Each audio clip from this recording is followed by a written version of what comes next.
into the way. He saw me at the tax collector's table, and he came up to me and told me to follow him, and I followed him. This is written by somebody else.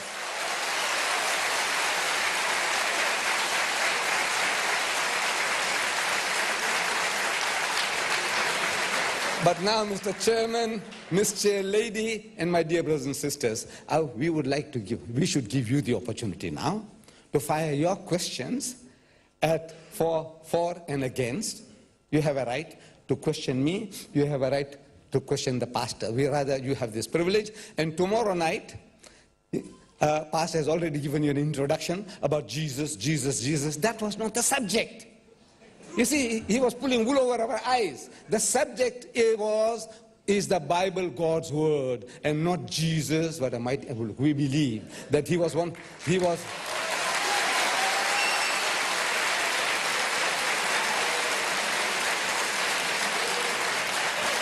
I end with this.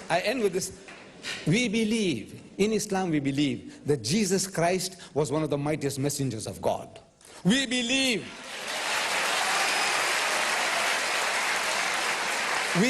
that Jesus was the Christ, Messiah, translated Christ. We believe in his miraculous birth, that without any male intervention he was born, which many modern day bishops of the Anglican Church, they don't believe today. We Muslims, we believe that Jesus Christ was born miraculously. We believe that he gave life to the dead by God's permission, and he healed those born blind and the lepers by God's permission. We are not the Antichrist. We are not the enemies of Christ. We love Jesus Christ.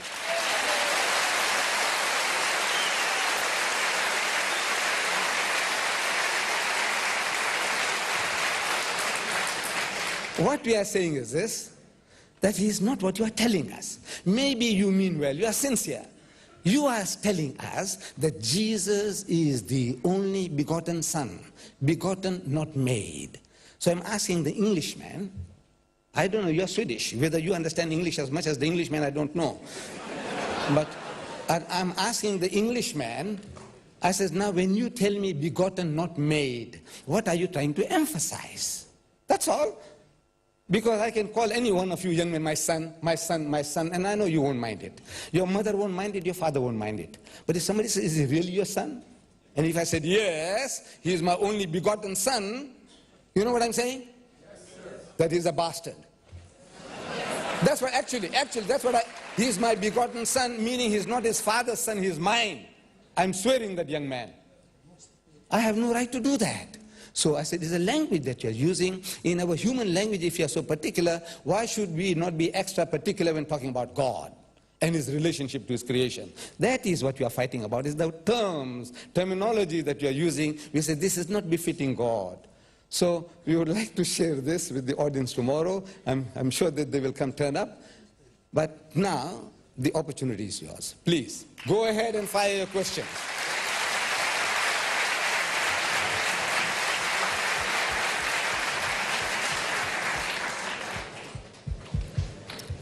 We want to thank both speakers for their speeches. Now we are going to go about to the part where you are welcome to ask questions.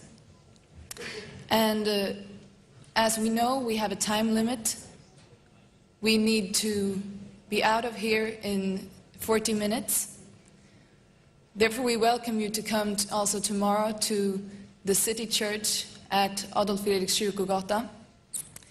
Mr. Khan will now present the rules of the questioning, and we kindly ask you to respect this. Thank you. Ladies and gentlemen, the arrangements have been made to form two queues. One line is to be formed on the right-hand side for those persons who wish to present questions to Pastor Stanley. Another queue is to be formed on the left-hand side for those persons who wish to present questions to Mr. Deedat. In order for the question time to run efficiently, there are also certain rules that we must follow. First of all questions must relate to the topic at hand. Secondly, brothers and sisters, we must remember that it is question time and not lecturing time. Please, therefore, confine your question and make it as brief and concise as possible. Do not, please, begin to deliver lecture. If you wish to do that, you are welcome to hire this hall, and we shall all come and listen to you one day.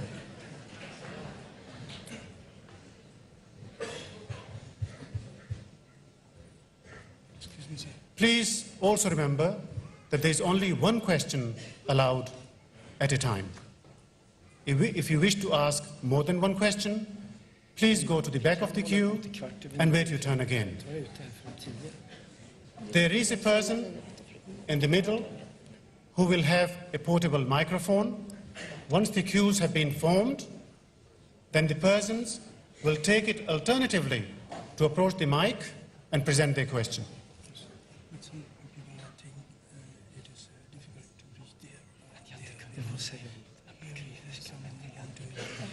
What do you want? No, then come from one side. What question? The people who is there, it is difficult for them to go in that queue. I gather that. Some is there, and it is difficult for them to go there. So they can form a queue and we'll take it in turn. And we can ask them to whom they have questions, and according to that we can move the mic.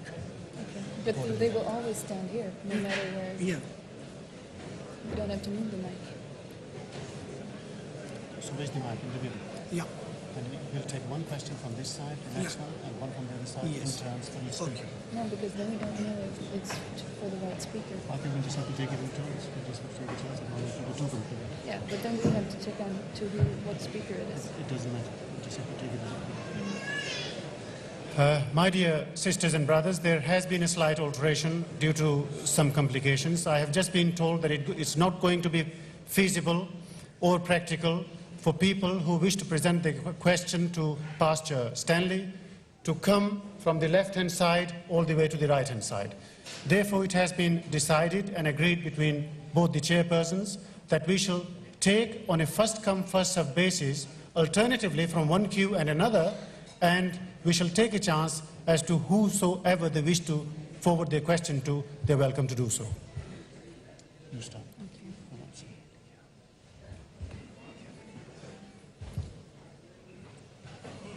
So we want to ask the first person to come forward and ask their question. The microphone is right here, and it will come then from the right line this time. My first question is very easy. I would love to rectify